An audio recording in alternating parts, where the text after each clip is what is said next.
Good morning બધાને. Good morning sir. મજામાં છો બધા?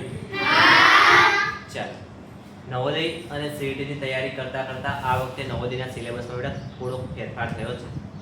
દર વખતે 40 આકૃતિ આવતી હતી એની જગ્યાએ હવે આવવાની છે માત્ર 20. કેટલી આવવાની છે? 20. અને એ 20 આકૃતિની જગ્યાએ 20 પ્રશ્નો પર્યાવરણના જીકેના આવવાના છે, સામાન્ય જ્ઞાનના આવવાના છે. પણ એમાં પણ તમારા માટે એક પ્લસ પોઈન્ટ છે. 15 પ્રશ્નો જીકેના આવશે જે આપણને સિલેબસ આપ્યો છે.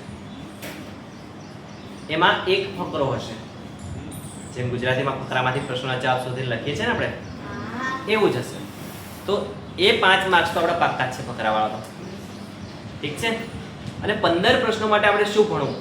તો આપણે બિલકુલ બેઝિકથી સામાન્ય જ્ઞાન ભણવાનું શરૂ કરીએ. કારણ કે જો આપણને બેઝિક આપણા દેશ વિશે ખબર ના હોય, આપણા રાજ્ય વિશે ખબર ના હોય, તો પછી કદાચ આપણે બીજું બધું પછી શીખીએ. અને કદાચ સિલેબસ પ્રમાણે ડાયરેક્ટ જો સિલેબસમાં ઉતરી જાય, પણ બેટા આપણને થોડું આપણા દેશ વિશે, આપણે જે રેગ્યુલર એક્ટિવિટીઝમાં લઈએ છીએ, જ્યારે આપણે શાળાઓ શરૂ થાય, 15મી ઓગસ્ટ હોય, 26મી જાન્યુઆરી હોય, તો આ બધાની ખૂબ જરૂર પડે છે. એવું આપણા રાષ્ટ્રને લગતું, આપણા દેશને લગતું જે નોલેજ છે આપણામાં હોવું જોઈએ. તો આજના આ લેક્ચરમાં આપણે બેટા સામાન્ય જ્ઞાન, આપણા દેશ ભારત વિશે આપણે જાણવાના છીએ. થોડી ઘણી માહિતી આપણે જાણીએ છીએ, બાકી આપણો દેશ તો વિશાળ છે અને આપણા દેશ વિશે જેટલું જાણીએ એટલું ઓછું છે. પણ આપણી પરીક્ષામાં જે પૂછાઈ શકે એવા પ્રશ્નો, આ પ્રશ્નોના અંતે એક નાનો ટેસ્ટ હશે 10 માર્ક્સનો. કેટલા માર્ક્સનો છે? 10. એ 10 માર્ક્સનો ટેસ્ટ પણ હું આપણી એપ્લિકેશન અનિલ સર ક્લાસીસ ઉપર અને આપણું જે WhatsApp ગ્રુપ છે એમાં પણ તમારા માટે સ્પેશિયલ મૂકી દઈશ. તો આ ભણ્યા પછી, તૈયાર કર્યા પછી એ પ્રશ્નોના જવાબ પણ તમારે આપવાના છે. એટલે તમને કોન્ફિડન્સ આવશે કે યસ, મને આટલું આવડે છે, મને આટલું સમજ પડે છે. રેડી બેટા? પેલું બંધ કરી દે દરવાજો, આ કાચ. બધાનું ધ્યાન આ બાજુ. તો સૌથી પહેલા EVS એટલે કે પર્યાવરણ. આ પર્યાવરણ જીકે આપણી જે નવોદયની પરીક્ષા છે બેટા, એમાં કુલ 20 પ્રશ્નો હશે. કેટલા પ્રશ્નો હશે? 20. અને આ જે 20 પ્રશ્નો છે એના કુલ 25 માર્ક્સ મળવાના છે આપણને. કેટલા માર્ક્સ મળવાના છે બેટા? 25. એટલે કે દરેક પ્રશ્નના બેટા આપણને મળશે 1.25 માર્ક્સ. જો તમે એક પ્રશ્ન સાચો લખો છો તમને મળશે 1.25 માર્ક્સ. કેટલા મળશે? 1.25 માર્ક્સ. અને એક પ્રશ્ન ખોટો પડશે એટલે તમારો 1.25 જતો રહેશે. જો તમારા 2 કે 3 પ્રશ્નો ખોટા પડશે એટલે બે ગુણ નહીં જાય, 2 કરતા વધારે ગુણ જશે. ખબર પડે છે? એટલે કે તમારા 2 પ્રશ્નો ખોટા પડશે તો 2.50 એટલે પૂરો 2.5 માર્ક્સ જતો રહેશે બેટા. ત્યાં નહીં અડવાનું. સમજાય છે? તો આપણે ખૂબ ધ્યાનથી, પણ આપણને જો બેઝિક આવડતું હશે, આપણે જે ટોપિક વાઇઝ શીખવાના છે, જો એ આવડતું હશે તો આપણને વાંધો આવશે નહીં. હવે આ જે 20 પ્રશ્નો છે બેટા, એમાં 5 પ્રશ્નો તો ખાલી ફકરાના હશે, એટલે કે ફકરો હશે. એ ફકરો વાંચી અને એના આધારે આપણે પ્રશ્નોના જવાબ આપવાના છે. રેડી? તો 15 પ્રશ્નો જીકે ના આવશે ટોટલ. કેટલા આવશે? 15. અને 5 ફકરામાંથી શોધવાના છે. આટલું કેટલા સમજાઈ ગયું? ઓકે, નેક્સ્ટ આધાર મારી દો. હવે બેટા આપણો સિલેબસ તો આમ તો બહુ મોટો છે એવું કહીએ તો પણ ચાલે, પણ આપણે એમાંથી ઇમ્પોર્ટન્ટ વસ્તુ કરવાની છે. બધી વસ્તુ આપણે કરવાની નથી. તો આજનું લેક્ચર છે બેટા, આજનું જે ટોપિક છે એ છે આપણા દેશ વિશેનો. શેના વિશેનો છે બેટા? આપણા દેશ વિશે. આપણો દેશ એટલે ભારત. આપણો દેશ એટલે ભારત. જે આપણે રહીએ છીએ. હમણાં ટેસ્ટ લીધો ને ત્યારે કોઈ લખ્યું આપણો દેશ કયો છે? તો આપણો દેશ ગુજરાત. અરે ગાંડાઓ, આપણા દેશનું નામ છે બેટા ભારત. શું નામ છે? ભારત. આપણા રાજ્યનું નામ છે ગુજરાત. આપણા રાજ્યનું નામ છે ગુજરાત. અને આપણે જ્યાં રહીએ છીએ એ જિલ્લો છે દાહોદ. કયો જિલ્લો છે બેટા? દાહોદ. અને હાલ આપણે જે જગ્યાએ બેઠા બેઠા અભ્યાસ કરી રહ્યા છે એ આપણા વિસ્તારનો તાલુકો છે અને આ તાલુકાનું નામ છે બેટા ફતેપુરા. ફતેપુરા. રેડી? આ આપણને ખબર હોવું છે. તો આ થઈ ગયું. હવે આપણે આપણા દેશ વિશે સમજતા પહેલા આપણે શું ભણીએ? તો બેટા આપણે સૌથી પહેલા સમજીએ આપણા રાષ્ટ્રધ્વજ વિશે, કે જે આપણી આન બાન અને શાન છે, જે આપણું સન્માન છે, જે આપણું અભિમાન છે, એવો આપણો રાષ્ટ્રધ્વજ છે. આ રાષ્ટ્રધ્વજ તમે બધાએ જોયો છે. હે ને? કેટલાય જોયો છે? ઓકે. આપણો રાષ્ટ્રધ્વજ એટલે કે આપણા ભારત દેશના હજારો વીર યુવાનો સૈનિકોનું બલિદાન. એમના બલિદાન થકી આપણને આપણો દેશ આઝાદ થયો અને આપણો રાષ્ટ્રધ્વજ આપણને ફરકાવવા મળે છે. આપણો રાષ્ટ્રધ્વજ એટલે આપણા બધાનું માન, સન્માન અને ગૌરવ. એટલે જ આપણે ક્યારે પણ 15મી ઓગસ્ટ, 26મી જાન્યુઆરી હોય કે ગમે ત્યારે હોય, આપણા રાષ્ટ્રધ્વજને આપણે નીચે પડવા દેતા નથી. જો આપણો રાષ્ટ્રધ્વજ નીચે પડે તો એ માત્ર આપણા રાષ્ટ્રધ્વજનું નહીં પણ આપણા દેશનું અપમાન છે. એટલે હંમેશા આપણે આપણા રાષ્ટ્રધ્વજનું સન્માન જાળવવું જોઈએ, માન જાળવવું જોઈએ અને આપણા દેશના એ દરેક વ્યક્તિનું માન સન્માન જાળવવાનું છે જે આપણાથી મોટા છે, આપણાથી વડીલ છે અને જે સર્વોચ્ચ, શ્રેષ્ઠ અને એક પદ ઉપર છે એવા દરેક વ્યક્તિનું આપણે માન સન્માન જાળવવાનું છે. સાથે સાથે આપણા દેશનો એ સૌથી મધ્યમ વર્ગીય માણસ કે જે કચરો સાફ કરે છે, ખેતી કરે છે કે પછી કંઈ પણ સર્વિસ કરે છે, દરેકનું પણ આપણે માન સન્માન જાળવવાનું છે. સૌથી વધારે આ જગતનો તાજ એટલે આપણા ખેડૂત, આપણે એમનું પણ બેટા માન સન્માન કરવાનું છે. અને આપણે બધા તો યાર ખેડૂતના પુત્ર છીએ, તો આપણે ક્યારેય કોઈનું અપમાન થાય એ આપણે જોઈ શકીએ નહીં. એટલે આપણે હંમેશા બધાનું સન્માન જળવાઈ રહે એવો પ્રયત્ન કરવાનો છે. આટલું સમજાઈ ગયું બધાને? નેક્સ્ટ તો આપણો રાષ્ટ્રધ્વજ. આપણો રાષ્ટ્રધ્વજ એટલે બેટા આપણા બધાનો પ્રિય, આપણા બધાનો વાલો ત્રિરંગો. કોણ? તિરંગો. ત્રિરંગો એટલે કે જેમાં 3 રંગ હોય. કેટલા રંગ હોય બેટા? 3. કયા કયા હોય તમને બધાને ખબર છે બેટા? કયા કયા હોય? કેસરી, સફેદ, લીલો. કેસરી રંગ, સફેદ રંગ અને લીલો રંગ. સૌથી ઉપર કેસરી, વચ્ચે સફેદ અને એની નીચે લીલો. આ જે ત્રિરંગો છે, આ જે ત્રિરંગો છે એ 3 રંગની સાથે સાથે બરાબર મધ્યમાં બેટા એક ચક્ર હોય છે જેને આપણે કહીએ છીએ અશોક ચક્ર. શું કહીએ છીએ બેટા? અશોક ચક્ર. એ ત્રિરંગો છે એની બરાબર વચ્ચે શું છે? તો અશોક અશોક ચક્ર. શું છે બેટા? અશોક ચક્ર. અને આ જે ચક્રીડો છે, આ જે અશોક ચક્ર છે, એ અશોક ચક્રમાં કુલ 24 આરા હોય છે, 24 લીટીઓ હોય છે. કેટલી લીટીઓ હોય છે બેટા? 24. 24 લીટી. એ પણ આપણે યાદ રાખવાનું છે. ખાસ ત્રિરંગા વિશેની માહિતીમાં એ પણ યાદ રાખવાનું છે કે ત્રિરંગાની લંબાઈ અને પહોળાઈ બેટા 3:2 વંચાય છે. શું વંચાય ને? 3:2. 3:2. તો આપણે ત્રિરંગો છે બેટા એની લંબાઈ અને પહોળાઈ કેટલી છે? તો 3:2. કેટલી છે? 3:2. રેડી? તો ફરી એકવાર નાનકડું રિવિઝન કરી લઈએ કે આપણો રાષ્ટ્રધ્વજ એટલે કે આપણી આન બાન અને શાન, આપણું માન સન્માન અને સ્વાભિમાન એ ત્રિરંગો. ત્રિરંગામાં કુલ 3 રંગો હોય છે, કેસરી, સફેદ અને લીલો. અને એના બરાબર વચ્ચે અશોક ચક્ર હોય. શું હોય બેટા? અશોક ચક્ર. આ તિરંગાની લંબાઈ જે હોય છે એ 3:2 હોય છે. કેટલી લંબાઈ અને પહોળાઈ કેટલી હોય છે? 3:2. એટલે આ જે તિરંગો છે આપણા દેશનું ગૌરવ છે. શું છે બેટા? આપણા દેશનું ગૌરવ. તો આપણે એનું માન સન્માન જાળવવાનું છે. રેડી? અને આમાંથી આટલું યાદ રાખવાનું છે. પરીક્ષામાં પૂછાય કે તિરંગામાં કેટલા રંગો છે? તો 3. તિરંગાની લંબાઈ પહોળાઈ કેટલા હોય છે? કેટલો ગુણોત્તર હોય છે? તો 3:2. કેટલો હોય છે બેટા? 3:2. તિરંગાની બરાબર વચ્ચે આવેલું જે ચક્ર હોય છે એને શું કહેવાય છે? તો અશોક ચક્ર. અશોક ચક્રમાં કેટલા આરા હોય છે? તો 24. કેટલી લીટીઓ હોય છે? તો 24. રેડી? કેટલાની યાદ રહેશે? Rays your hand. Okay. Next. તો આ થઈ ગઈ બેટા આપણે અશોક ચક્ર વિશેની વાત, આપણા રાષ્ટ્રધ્વજ વિશેની વાત, ત્રિરંગા વિશેની વાત.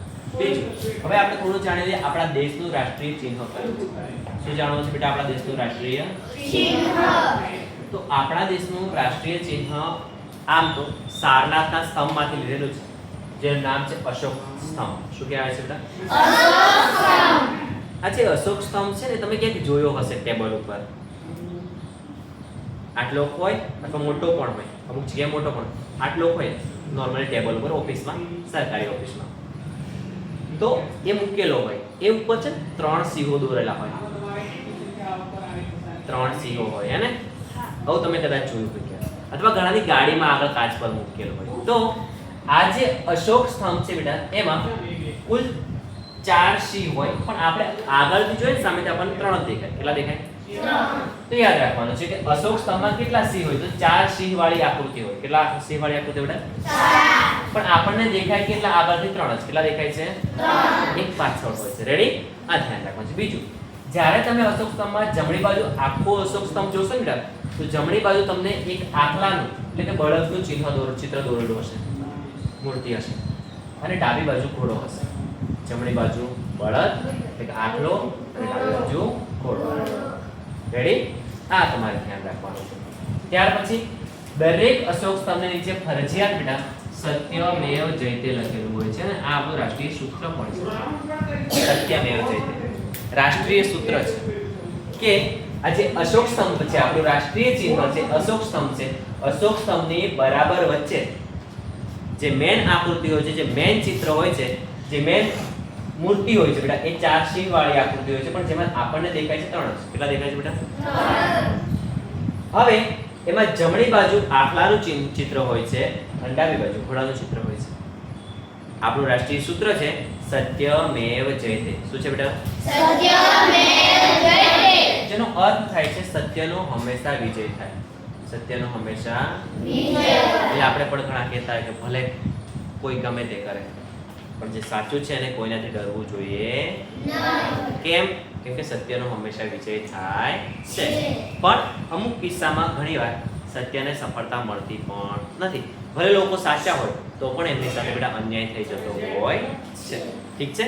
પણ તમે જ્યારે મોટા થાઓ ત્યારે તમે કેવી મોટી પોસ્ટ પર હો ત્યારે બેટા કોઈ ગરીબ વ્યક્તિ સાથે, કોઈ સાચા વ્યક્તિ સાથે અન્યાય ના થાય એનું તમારે ધ્યાન રાખવાનું છે. સમજાઈ ગયું બધાને? હા. અદબ મારો અને એ ધ્યાન આપો. હાઈલાઈટ છોડને મારા વાળા. અહીંયા ધ્યાન છે બેટા બધાને? હા. ચલો, તો આપણે સૌથી પહેલા જાણી લીધું રાષ્ટ્રધ્વજ વિશે, રાષ્ટ્રીય ચિહ્ન વિશે, અને હવે આપણે જાણવું છે આપણું રાષ્ટ્રગાન અને રાષ્ટ્રગીત વિશે.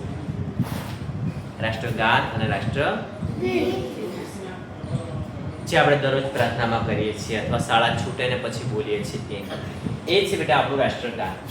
જે આપણે દરરોજ આપણી શાળામાં બોલીએ છીએ એ છે રાષ્ટ્રગાન. શું છે બેટા? રાષ્ટ્રગાન. આ બંનેમાં ખૂબ જ કન્ફ્યુઝન હોય છે લોકોને કે ભાઈ રાષ્ટ્રગાન અને રાષ્ટ્રીય ગીત કયું. તો ફરી એકવાર બેટા આપણે બધા યાદ રાખી લેવાનું છે કે રાષ્ટ્રગાન એટલે જન ગણ મન, જન ગણ મન, અને રાષ્ટ્રગીત એટલે વંદે માતરમ. રાષ્ટ્રગીત એટલે વંદે માતરમ. ઠીક છે? તો રાષ્ટ્રીયમાં બે વસ્તુ યાદ રાખવાની છે, રાષ્ટ્રગાન અને રાષ્ટ્રીય ગીત. રાષ્ટ્રગાન અને રાષ્ટ્રીય ગીત. રાષ્ટ્રગાન એટલે જન ગણ મન, રાષ્ટ્રીય ગાન એટલે જન ગણ મન, અને રાષ્ટ્રીય ગીત એટલે વંદે માતરમ. રાષ્ટ્રીય ગીત એટલે વંદે માતરમ. આ રાષ્ટ્રગાન કોણે લખ્યું છે? તો બેટા યાદ રાખજો, રવિન્દ્રનાથ ટાગોરે. કોણે લખ્યું છે? રવિન્દ્રનાથ ટાગોરે. અને રાષ્ટ્રીય ગીત કોણે લખ્યું છે? તો બંકિમચંદ્ર ચટ્ટોપાધ્યાય. જે કે બંકિમચંદ્ર ચટ્ટોપાધ્યાય નામના જે વ્યક્તિ છે એમને ઉપનિષદમાંથી લીધેલું છે. એમની એક ચોપડી છે રાષ્ટ્રીય બુક. ઠીક છે?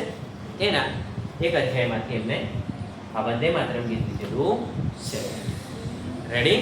તો રાષ્ટ્રીય ગાન કયું છે? તો જન ગણ મન. રાષ્ટ્રીય ગીત કયું છે? તો વંદે માતરમ. રાષ્ટ્રીય ગાન છે કોણે લખ્યું છે? રવિન્દ્રનાથ ટાગોરે. કોણે લખ્યું છે બેટા? અને રાષ્ટ્રીય ગીત કોણે લખ્યું છે? તો બંકિમચંદ્ર ચટ્ટોપાધ્યાય. કોણે લખ્યું છે બેટા? બંકિમચંદ્ર ચટ્ટોપાધ્યાય. કેટલા સમજાઈ ગયું છે? ઓકે, તો આટલું આપણે યાદ રાખવાનું છે. ઠીક છે? આ તો થઈ ગઈ બેઝિક વસ્તુ કે જે આપણને આપણા દેશ વિશે ખબર પડે. આમાંથી આપણે ઘણું બધું નવું જાણ્યું અને ઘણું બધું આપણને ખબર હતી. પણ હવે આપણે નાનેથી જે ભણતા આવ્યા છે એનું બેટા એક નાનકડું રિવિઝન કરી લઈએ કે ભાઈ ટ્રાયમાં રાષ્ટ્રીય પ્રાણી કયું છે, રાષ્ટ્રીય પક્ષી કયું છે, રાષ્ટ્રીય ફૂલ કયું છે, રાષ્ટ્રીય ફળ કયું છે, રાષ્ટ્રીય વૃક્ષ કયું છે, રાષ્ટ્રીય નદી કઈ છે, રાષ્ટ્રીય જળચર પ્રાણી કયું છે, અને રાષ્ટ્રીય રમત કઈ છે. ઘણા તો આના જવાબ યાદ આવવા મળ્યા છે. કેટલાને યાદ આવવા મળ્યા છે? અરે વાહ, બધાને? સરસ. એનો મતલબ કે મને બધા પ્રશ્નોના જવાબ એટલે તમે મને આપી દેશો. રેડી? ચલો, મસ્ત એક સાથે તમે જવાબ આપી શકો? હા. ઓકે, જે મિત્રો વિડિયોમાં જોઈ રહ્યા છે એ ત્યાંથી જવાબ આપી શકે. બોલો, રાષ્ટ્રીય પ્રાણી કયું છે બેટા? વાઘ. રાષ્ટ્રીય પ્રાણી કયું છે? વાઘ. રાષ્ટ્રીય પ્રાણી વાઘ છે. મેં એરો કરી દીધો છે, નીચે નામ તમારે જાતે લખવાનું છે. ઓકે, હા. નેક્સ્ટ. રાષ્ટ્રીય પક્ષી કયું છે બેટા? રાષ્ટ્રીય પક્ષી કયું છે? રાષ્ટ્રીય પક્ષી મોર છે. એમાં પણ મેં નીચે એરો કરી દીધો છે. નામ તમારે જાતે લખવાનું છે. રેડી? નેક્સ્ટ. રાષ્ટ્રીય ફૂલ કયું છે? રાષ્ટ્રીય ફૂલ કયું છે બેટા? રાષ્ટ્રીય ફૂલ કમળ છે. નીચે એરો કરી દીધો છે. એનું નામ પણ કોને લખવાનું છે તમારે? Very good. રાષ્ટ્રીય ફળ કયું છે ભાઈ? આપણું રાષ્ટ્રીય ફળ આપણા બધાનું ફેવરેટ કેરી છે. હેને? અને કેરી ઉનાળામાં આપણે ખૂબ ખાધી છે. હવે તમારે આ કેરીનું નામ પણ બેટા જાતે લખી દેવાનું છે. નેક્સ્ટ. રાષ્ટ્રીય વૃક્ષ કયું છે મિત્રો? રાષ્ટ્રીય વૃક્ષ વડ છે. વડનું નામ પણ તમારે જાતે લખવાનું છે કેમ કે તમને આવડે છે. પણ રાષ્ટ્રીય નદી મને કહી દો ચાલો.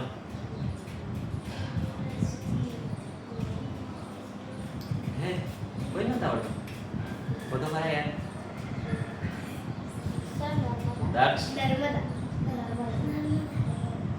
और ના બેટા યાદ રાખજો રાષ્ટ્રીય નદી છે બેટા આપણી માતા ગંગામાં. રાષ્ટ્રીય નદી છે બેટા ગંગા નદી. કઈ નદી છે બેટા? યાદ ઠીક છે. નવું જાણવા મળ્યું ને હે ને? ચલો. રાષ્ટ્રીય જળચર પ્રાણી કયું છે બેટા? ડોલ્ફિન. કયું છે બેટા?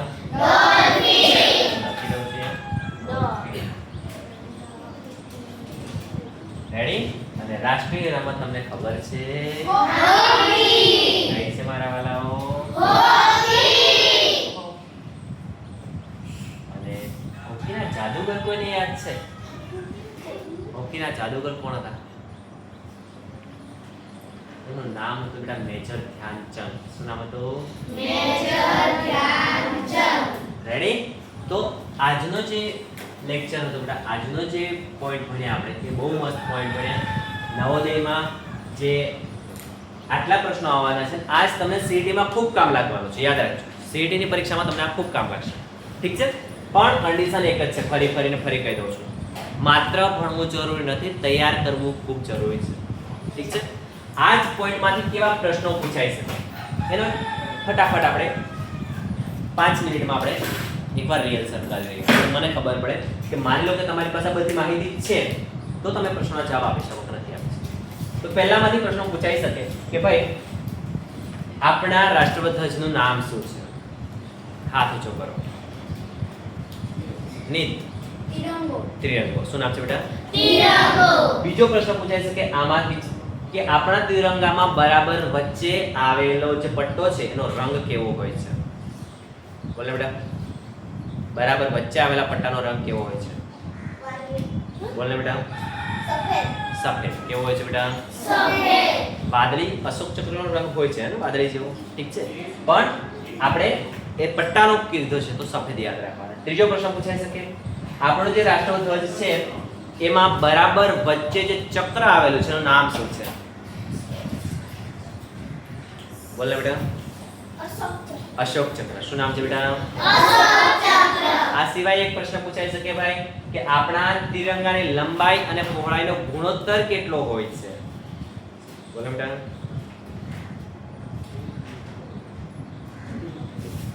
બોલ. એને વચ્ચે બેટા 3:2. શું વંચાય? 3:2. આજે બે ટપકા છે ને જેમ કહેવાય એ તમારે ગુણોત્તર વાળું છે ને 7મા ધોરણમાં ભણવાનું આવશે. ઠીક છે? એટલે તમને કામ લાગશે. નેક્સ્ટ. ચલો આ પોઈન્ટ તમને આવડી ગયો. બીજું આપણું રાષ્ટ્રીય ચિહ્ન કયું છે? બોલ રોન્યા. ઘોડો. આપણું રાષ્ટ્રીય ચિહ્ન દેશ સિંહ. રાષ્ટ્રીય ચિહ્ન બોલો. અશોક સ્તંભ. બેટા આપણું રાષ્ટ્રીય ચિહ્ન કયું છે? રાષ્ટ્રીય પ્રાણી સિંહ છે ને? કે રાષ્ટ્રીય પ્રાણી વાઘ છે? વાઘ છે. ચિહ્નમાં બેટા અશોક સ્તંભ યાદ રાખજો. શું યાદ રાખજો? અશોક સ્તંભમાં કેટલા સિંહો વાળી આકૃતિ હોય છે? જ્યાં 4 સિંહો વાળી. પણ આપણે બહારથી જોઈએ ત્યારે આપણને કેટલા દેખાય છે બેટા? 3. ઠીક છે? અશોક સ્તંભમાં જમણી બાજુ શેનું ચિહ્ન હોય છે? જમણી બાજુ બોલ ને બેટા. બળદ. એ આખલો એટલે બળદ જ છે બેટા. ઠીક છે. ચલો એના પછી અશોક સ્તંભમાં ડાબી બાજુ શેનું ચિહ્ન હોય છે? બોલ ને બેટા. ઘોડાનું. શેનું ચિહ્ન હોય છે બેટા? ઠીક છે. ત્યાર પછી આપણું જે રાષ્ટ્રીય ચિહ્ન છે અશોક સ્તંભ, એની નીચે શું લખેલું હોય છે? એકદમ નીચે. બોલ ને બેટા. સત્યમેવ જયતે. શું લખેલું હોય છે બેટા? અને આ સત્યમેવ જયતે નો અર્થ શું થાય છે? સત્યનો હંમેશા વિજય થાય છે. રેડી? તો આપણને આવડી ગયું. અત્યારે આપણે આમાંથી જોઈને બોલી રહ્યા છીએ. આવતીકાલે જ્યારે તમે આવશો ત્યારે આપણે એમાંથી જોયા વગર બોલવાનું છે. અને રવિવારે જ્યારે ટેસ્ટ આવશે ત્યારે બેટા આના સિવાયના પ્રશ્નો પણ આવી શકે છે. ત્યારે તમારી પાસે આવું કશું લખેલું હશે નહીં. ખાસ ધ્યાન રાખજો. છેલ્લો ટોપિક. આપણું રાષ્ટ્રીય ગીત કયું છે? આપણું રાષ્ટ્રીય ગીત કયું છે? બોલ બેટા. આપણું રાષ્ટ્રીય ગીત કયું છે? આપણું રાષ્ટ્રીય ગીત કયું છે? વંદે માતરમ. આપણું રાષ્ટ્રીય ગીત કયું છે? વંદે માતરમ. બેસી જજો. આપણું રાષ્ટ્રીય ગીત કયું છે બેટા? વંદે માતરમ. રાષ્ટ્રીય ગાન કીધું હોય તો જન ગણ. વંદે માતરમ કોને લખ્યું છે? તો બંકિમચંદ્ર ચટ્ટોપાધ્યાય. અને રાષ્ટ્રીય ગાન કોણે લખ્યું છે? તો રવિન્દ્રનાથ ટાગોર. રેડી? બાકી આ નીચેવાળા જે પ્રશ્નો છે બેટા એના જવાબ તમારે જાતે લખવાના છે. કેટલાને સમજાઈ ગયો આજનો ટોપિક? રેડી? તમામ મજા આવે બેટા? ઓકે. મસ્ત અક્ષરે ભાગ પાડી અને અલગ અલગ લખી શકો છો. મારી પાસે બોર્ડ આડું છે એટલે મેં આડું લખ્યું છે. તમારે આ પહેલો પોઈન્ટ છે તો બેટા એ પહેલો પોઈન્ટ તમારી નોટમાં પહેલા લખો. એની નીચે તમે આ બીજો પોઈન્ટ લખી શકો છો. બધું સાઈડ સાઈડમાં ગુચડો ના કરતા, ખીચડો ના વધારતા. અને ત્રીજા નંબરમાં તમે આ પોઈન્ટ લખી શકો છો. અને આ બધું એકની નીચે એક લીટી છોડી વ્યવસ્થિત લખાઈ જાય. ત્યારબાદ છેલ્લે ચોથા નંબરનો જે પોઈન્ટ છે આ લખવાનો છે. બધાને સમજાઈ ગયું કે? ઓકે. મસ્ત અક્ષર નોટમાં લખી અને પછી મને બતાવો.